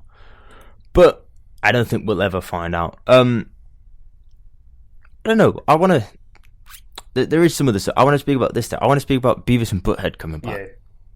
again. Let's mention again because they've come back before and it didn't work. Is this the right time for Beavis and Butthead to be coming back? Like, in the current climate? It's probably the worst time for them to be coming back. Well, they said that... They said they're going to bring back Beavis and Butthead, but they're going to bring it back for the Gen Z and the Gen X. So they said they're going to bring it back for all the people who used to watch it back in the 90s. They're going to bring it back for both audiences. So that means it's coming on Comedy... It's coming on Comedy Central. So that means I've got access to Comedy Central's... all of their stuff now. Either way, Comedy Central is a Viacom owned platform, so they're still going to have access to all of the MTV stuff. And yeah, I think they're just going to bring it out, and it's in the same way vein that South Park can still exist. They're just going to throw it on Comedy Central. No one's going to think much of it as long as they don't go too far with it. And I didn't think Beavis and Butthead really they never really did go too far with it. And yeah, we'll just have to see what it's going to be like. I'm looking forward to seeing what they're going to do. Yeah, I mean, like, so are they coming back just as an actual sitcom, or are they coming back to do like the in between stuff where they used to sit in between MTV? That's the thing. Well, Mike Judge said that he's coming back to oversee 2 full seasons of Beavis and Butthead, the original Beavis and Butthead type show. So it will be them doing the skits and them actually like reviewing like, you know, TV shows and reviewing like music videos and things like that. There's obviously still a market for it. But a bunch of people got super hyped about the and obviously Mike Judge himself is coming back. Like he's super respected. Well, he's not been gone. Like Silicon Valley was still very good. Oh no, that's what I'm saying. But he's coming back to do, that was his big, his big horse. And some people are like, oh, do you think that we could see a King of the Hill remaster? I was like, there's no need for a King of the Hill. There's no need to bring it back. Ooh. No, I mean King of the Hill is sick as it is. I want it to stay King of the Hill. Like, King of the Hill is hard. You could not even bring that now. King of the Hill is something I don't think they could bring back. Some of the things that Hank used to say back then. I don't know that if you can bring back Beavis and Butthead, you can bring back King of the Hill. Like, Beavis and Butthead was pretty out there. Like, as long as I get to see a Cornelio like back again, that's all we care about. What's it called? They probably will. What's it called? It's like that. I remember that from the Beavis and Butthead film. No. Yeah, hang on. I attempted to do that on camera and lost my headphones in the process. But yeah, it's exciting. I hope that it comes back and sort of sticks around for a bit, because it is one of my favorite TV shows from back then. It's just dumb. It's so dumb. Like, and I think that's good. We don't have enough dumb stuff these days. Everything always has to have some sort of edgy story behind it or something. Like, that was just pure dumb. That was like, there's literally an episode where he just goes to the toilet to not work, and his boss just gets angry. That's the whole episode. It's just him going to the toilet and being a complete knob. Like, that's dumb, but it worked and it was amazing. Like, you don't really get that anymore. There's always some sort of reason or story behind loads of stuff. So I'm excited for it. Like, I'm just looking at them. They ain't really had much like controversy. The only thing is that I had a controversy over them saying fire, like, because apparently the show then like was blamed for a death of like somebody due to them chanting fire and stuff like that. Like, but that's the only thing it's ever done. Like, nothing else though. I was like, apart from that, didn't seem to like have really been too crazy. That's why I thought, like, I don't know what you've heard about Beavis and Butthead. I thought it would be cool to come back. Like, I don't think they ever did nothing too crazy in my opinion. I don't think they ever did anything too crazy, but I think, like, you know, all the stuff they did do, you could definitely take it out of context and say it's not ready for this generation. Yeah. Oh, but he's also going to have spin-offs and specials as well are coming as well. This is like a whole new like deal that got announced. So it looks like he's going to be working on this for quite some time. That's good. I'm really excited for that. There's like three other things we talk about. There's the new animated prequel to Candyman that's coming. Sorry to Bother You directed next project, or Jamie Foxx doing Mike Tyson. We've got a few minutes. We can discuss maybe one of them. I don't know what's it called. Jamie Foxx Mike Tyson thing, like that shit's coming soon. Like we ain't really got much else to say, but we all seen his little thing that he did on the radio, and it was really sick. I don't know if you've seen that clip of him like being Mike Tyson. Nah, but I know he'll do a good job at doing that. He already looks like wham in the picture. This is going to be a really sick biopic. So yeah, let's talk about the Boots Riley thing, because I just think it's really weird. It's a weird show, but I'm looking forward to it. Yeah, what a TV show about a 13-foot tall black man living in Oakland. Yeah, it's just that's all he tweeted it all out, and he was basically like, yeah, we just haven't decided on a network or like a streaming service yet, but I'm working on this right now. And I was just like, what a really odd kind of premise for a TV show, but coming from the guy who did Sorry to Bother You, I'm looking forward in it to seeing what's going to happen. Mm-hmm. Well, he said it's called I'm a Virgo. Stars Jarrell Jarreau, but it's not really. There's no details on the plot or anything like that. You expect that it will be similar to Sorry to Bother You, though. Yeah, in some regard. Kind of out there, kind of a bit, kind of like, just if you haven't watched Sorry to Bother You, it's quite a hard film to explain, but like it was really surreal, like in the way how it was done, but it was really good though. And Boots Riley is a really really good director and writer, and a very vocal activist as well. So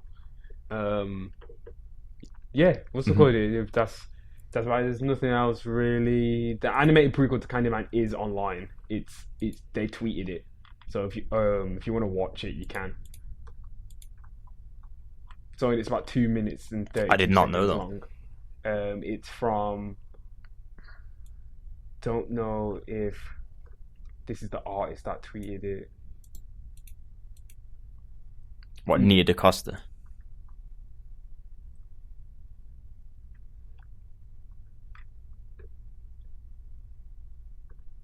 Or maybe she's working on it. I'm not sure, but it's out. It's out. Just try and find the Candyman. Nia DaCosta has it on her Twitter. Oh my gosh, it's the director. My bad. Jordan Peele is producing it. Directed by Nia DaCosta. Black woman. Didn't know. Yeah, she tweeted out the animated snippet of it. Mm-hmm. It's weird. I didn't expect them to do a little prequel to Candyman, but it's interesting. It's a new concept. I'm not entirely against it. I think it's pretty cool. I like what they do over at Monkey Paw. Always have. I think they're very unique with the seasons and stuff that they do over there. Also with that, just a quick mention before we do move to films. Sorry, not films. Music and just music. Don't know where I was going there. Just a quick mention that Twilight Zone Season 2 with Jordan Peele is now, I think it's possibly on episode 2 or 3 now, but it's been out since the last show it came out, and it looks interesting again, so if you're a big fan of Black Mirror or the original Twilight Zone, then go check that out. I think it's on CBS, so it's definitely worth watching. I can tell you that from the first season. But let's jump into the music. Bridging the gap between music and gaming. 808s and joysticks.com. New releases then. We'll talk about the albums first, because there's been a few albums since the last time we discussed music, which was 2 shows ago now. Bigger Love by John Legend. Typical sort of John Legend album. There was nothing, nothing for me that sort of blew me away. But it's a John Legend album. You get what you're given. It's always pretty good quality, but there's never anything that's stupidly good that's out there. It's John Legend. If you're a fan of John Legend, you will like it. If you're not a fan of John Legend, you might like it, you might not like it. It depends. Probably not as good as some of his previous albums, though. I haven't actually had a chance to check out Bigger Love. I haven't been going back and listening to some of John Legend's older albums, actually. That's why on this week's playlist I put on Used to Love You. Mm-hmm. 'Cause that song is really hard. He does have some features on this with Janae Aiko, Coffee, Rhapsody. Nice. So he's got some, he's got some decent features. Is John still on Good there. Music?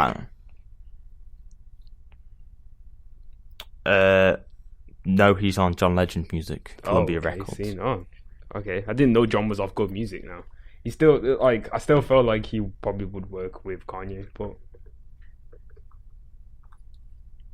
yeah, they him and Alicia Keys also did like a verses, which is on Apple Music. But I think it might also be online. The whole somewhere as well. verses is on Apple Music. You can watch I think you can watch it back and listen back to it, and you can listen to this. You can split up version of it as well, like an album. You can listen to it as well. Yeah, but I think they might have put like it on YouTube or somewhere as well, possibly. I'm not sure, but it's worth searching for if you do want to watch that and you haven't got Apple Music. I didn't listen to that one. I listened to it after. It was really good. And I was actually listening to the Jadakiss and Fabulous one. That was a really good one. That was like New York rap one. It was it was just really cool. If you like New York rap from back in the day, like Fabulous and Jadakiss, if you know, you know. Jadakiss is one of the best pens out there. Mm-hmm. So it was a really good battle. Yeah, so if you do want to watch that, it is on YouTube. It's on Revolt TV, so just go search it on YouTube, and it's about 2.5 hours long, so you can sit and watch the whole thing if you want to. But very good. Do recommend. I was very excited when I heard they were doing that. Sick. They're probably two of my most favourite singers. Versus battles have been really, really good so far. Like, shouts out to Swiss Beats and Timbaland, like, for holding everyone down, like hosting these battles and like creating such a big platform out of it, where it's becoming like a commonplace for artists to come now and like, of certain eras and like play music. Like, it's just such a nice thing to see in it, like to see two artists in the same room and stuff like that. Like, yeah, it's really, really cool. Mm-hmm. And just on Alicia Keys as well, before we move on to the next album, she also dropped an NPR Tiny Desk, so that's a cool thing to go watch as well. Anything she does live is normally like top tier quality. What songs did she do? I have watched it, and I will see. I need to find this out now. What? It was basically like last week, I think, 22nd of June. Oh my god. It's brand new. So she performed some of her newer songs. She performed newer songs. She did do Falling though.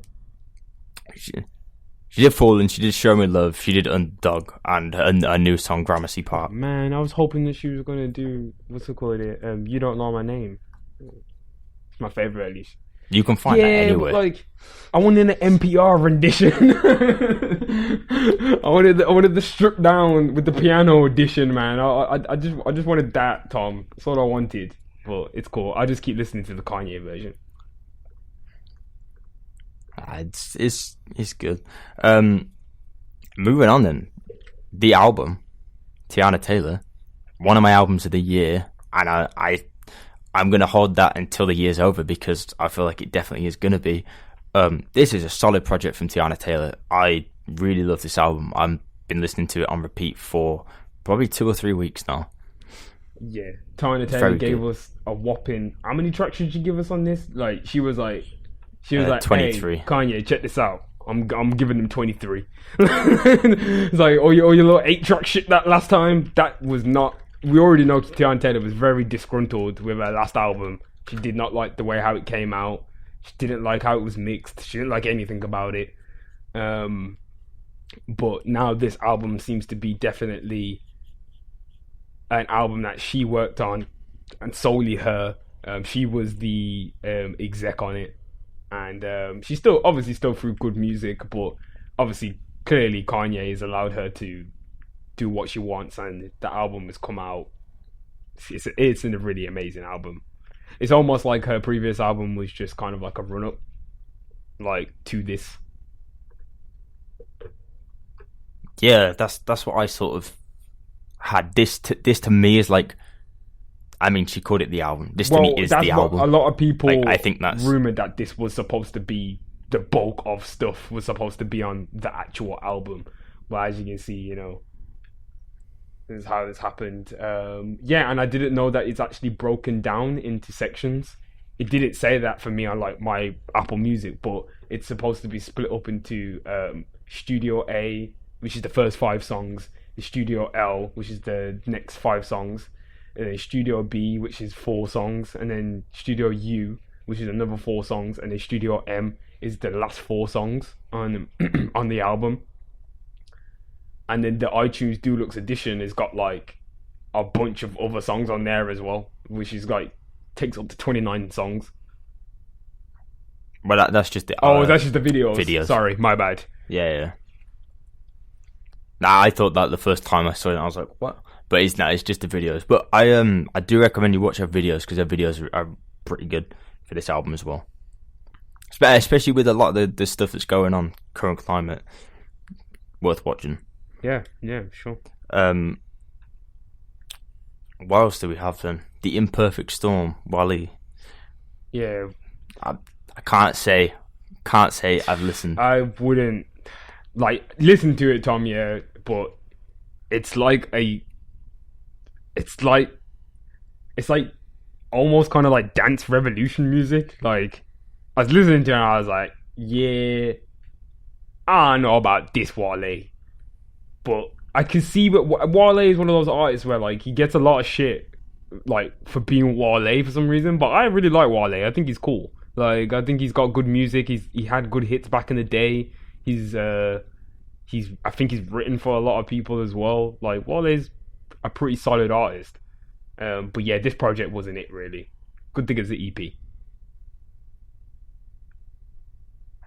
Yeah, I was going to say, like, I can't think of anything memorable from him in the last 5 years. He had an album that was not too bad. It was called Painless, which was like pain and plus famous. Yeah, I know that was a really terrible title, but yeah, it was an okay album. It was just okay.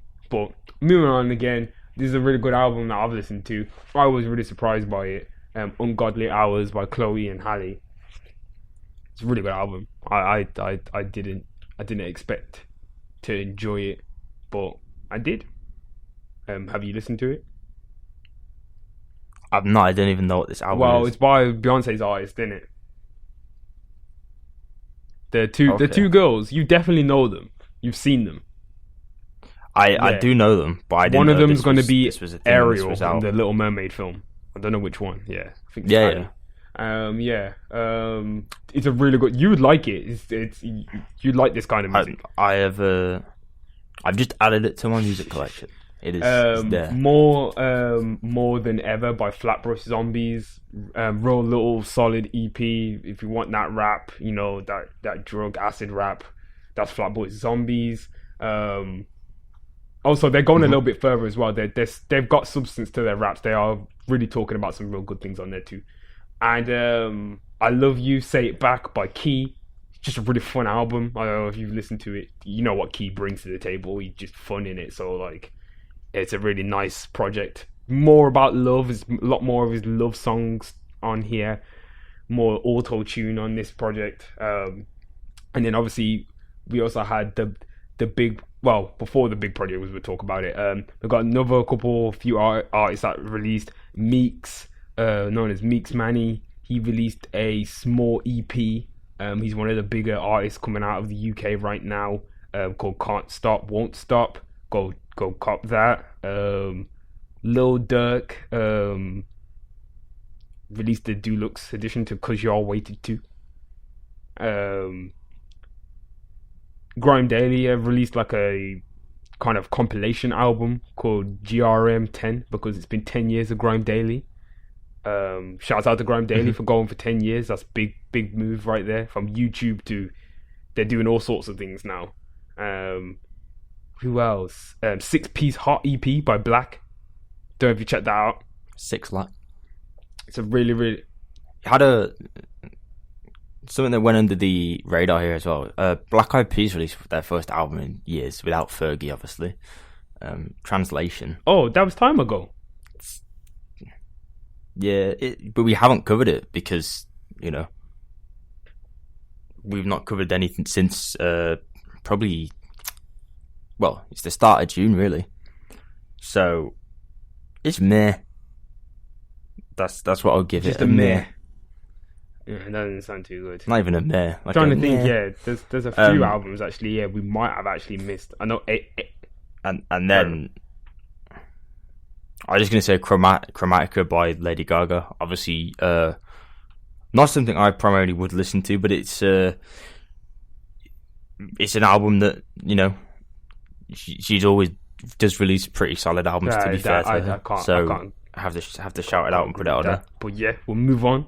What's going on? You okay? We'll move. Come on, Tom. That I ain't even gonna say too much. NSG Roots. Well, who else? H came out with a project. Polaris. I don't really listen to him, but I know people like that guy. Yeah, that's about it really. Haim released the album. I know Haim released an album. Haim, I like Haim. Haim released an album called Women in Music Part 3. It's their third album. And I'm trying to think if there's anything else. AJ Tracy and Mabel came out with a tune called West 10.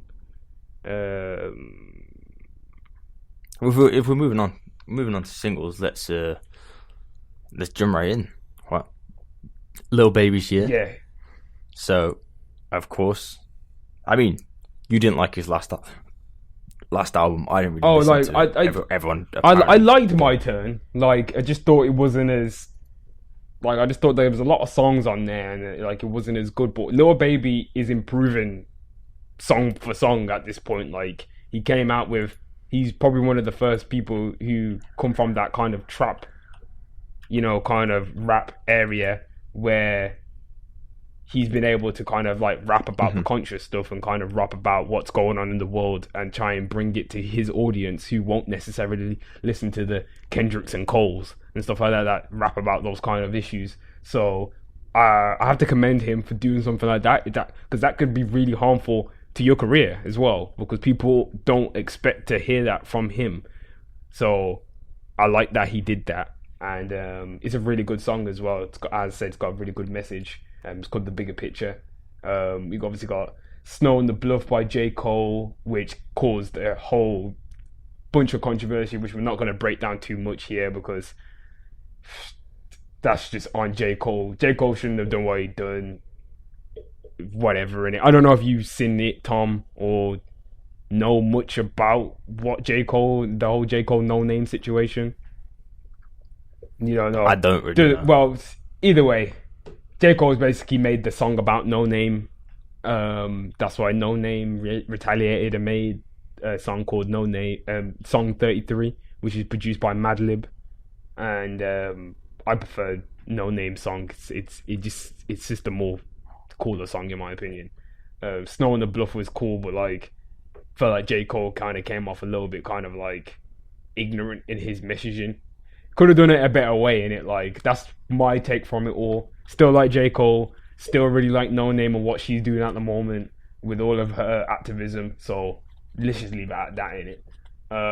We've got Black Parade by Beyonce. It's a really cool song. I don't think it's the best kind of Beyonce song. I just think it's just okay. It's getting a lot of hype because of the messaging behind it, which is good. Beyonce. And because it's Beyonce too. Lockdown by Addison Paak. I don't know, you put this on the list. I actually haven't heard this song. Right, it's Anderson .Paak, like, you know what you're getting with Anderson .Paak. The Band by Black Noise, This is Earl Sweatshirt's friend, also his artist, and also did a lot of the production on some rap songs. Really, really, it's a really cool song. If you want to check it out, it's out there. Black Noise with a $sign, and Georgia Smith, Rose Rouge, is really good as well. This is it's from what's it called? It's from like a Shades of Blue compilation, isn't it, or something like that? Hang on, so it's called Blue Note Reimagined. Basically, they're taking old jazz songs and like modernizing them, getting artists to put a little bit of their own spin on it. But Ezra Collective have released a song called Footprints on this as well. We also have like Jordan Rakai is apparently going to be featured on it in the future as well. You've got people like I don't really know anyone else on the list. They're probably they're probably jazz singers. That's why like some of them are like you've got like Poppy Adahua, who I've heard of before, but I'm excited. I've got it in my library already saved, and I'll, like I say, if you listen to the show or you know me, you know I like jazz music a lot, so I will go and listen to stuff like that. When I seen that, it was supposed to be like it was using Blue Note, because I know that's really big. It was a really big label back then, and like it has so much of the jazz music and samples come from that label in particular. And when I heard it, I thought it was really, really cool, and I added it as well. So go check that out. Victoria Monet, which is a prominent writer for Ariana Grande. She's like doing her music now, and she just had a song come out called Experience. I think it's featuring Khalid and Gus Dapperton, Posthumous, and that's it. I think that's it for singles. And let me just check. Oh, Digga D is back out with a song called Woy. It's a pretty sick song, to be honest. If it's that vibe. I think that is. Oh, Pierre Bourne came out with The Life of Pierre 4 Deluxe Edition. That's about it. I can't see anything else. I'm just looking down my list.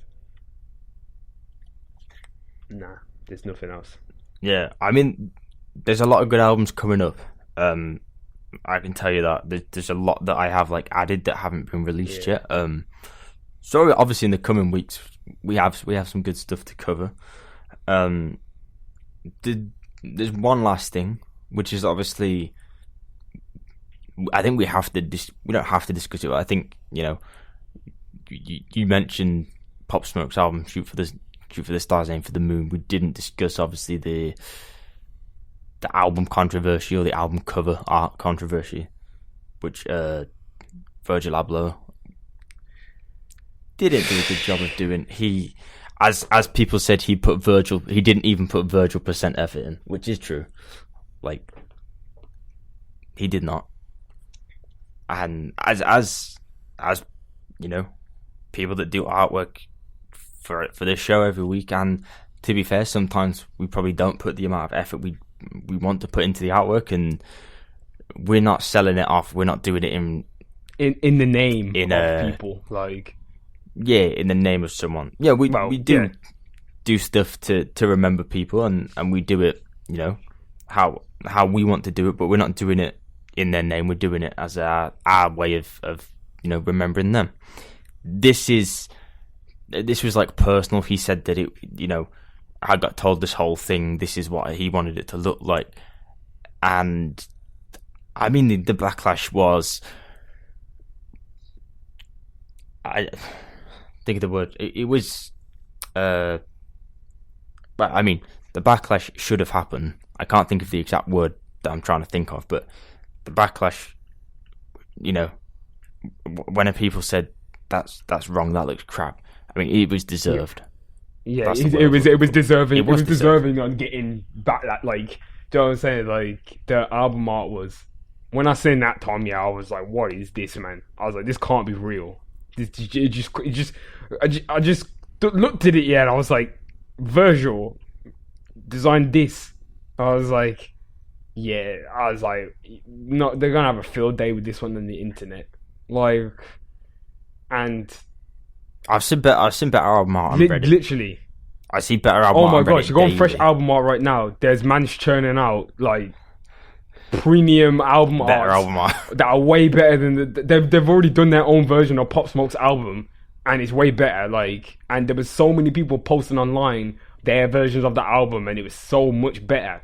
Like, it's just the fact that like just we need to just forget these like major designers and start looking like for some of these people who really talented, just in their room, just doing this shit. Like, it's just that, you know, start putting more stock into those people, because as you can see, like Virgil, I don't know if he just didn't put the effort in. I don't know what he did, man. Like, but it clearly wasn't. He clearly only booted up Photoshop for like 30 minutes and was like, "Yeah, let's call it a day." Like because I just don't. I mean, it might have been longer. Like, you could possibly take 2 to 3 hours making that, and fair enough. But you look at it, you send it to other people, you go, "Does this look good enough?" Someone goes, "Honestly, it looks trash. Let's redo it because like we're trying to honor a man's name here and put the album out in his name." Like, that's the end goal. So it's just it's come surprising because, as I say, you come from Virgil, who comes from Donda, who used to do all the album art for everyone back in the day. A$AP Rocky's covers, all the Kanye covers, from Watch the Throne, Nicki's The Pink Print. Do you know what I mean? Like, all these real iconic covers.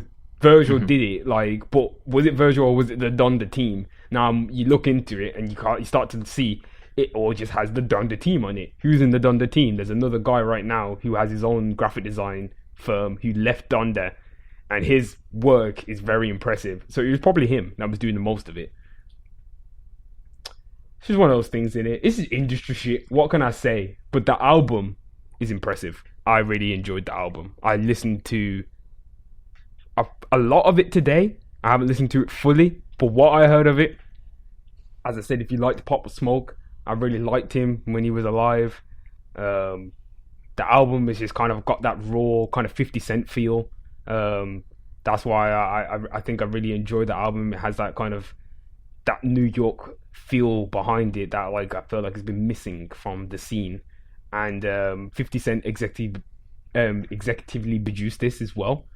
And it kind of shows where you can see the 50 influence. And yeah, there's a flip of Many Men on there as well, which is really sick. And it has 50 Cent on it as well. So anyone wants to go and listen to this, is some real New York rap. Pop Smoke, rest in peace.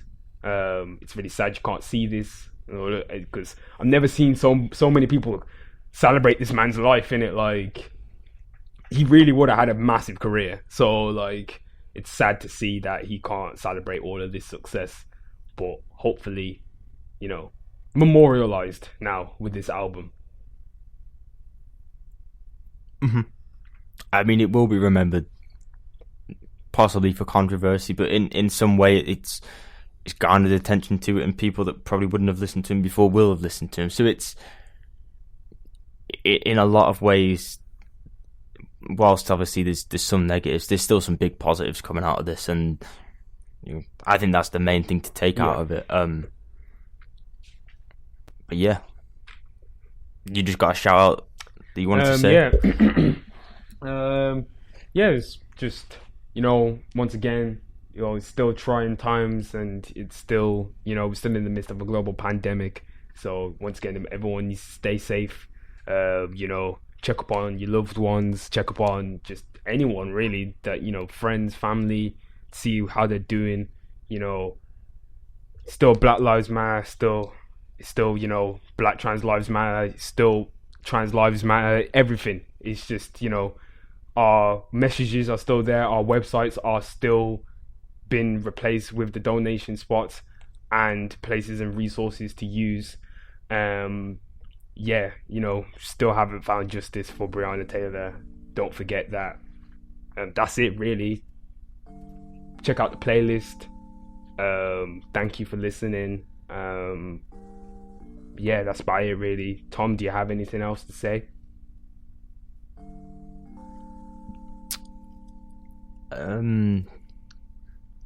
No, it's same things you're saying. Please keep fighting, spreading awareness. educating people around you. Obviously, like Tyrell's just mentioned, there still is no justice for Breonna Taylor, so it's important that, you know, people keep pushing the same as that. Just, you know, obviously it's hard times, but we work to get a better world together, and just by educating one another, that's the best thing we can do. Won't happen overnight. No, it never will, but if one person tries every day, we can make a better world, and I think that's the best thing we can do. Exactly. So yeah, for everyone out there, peace.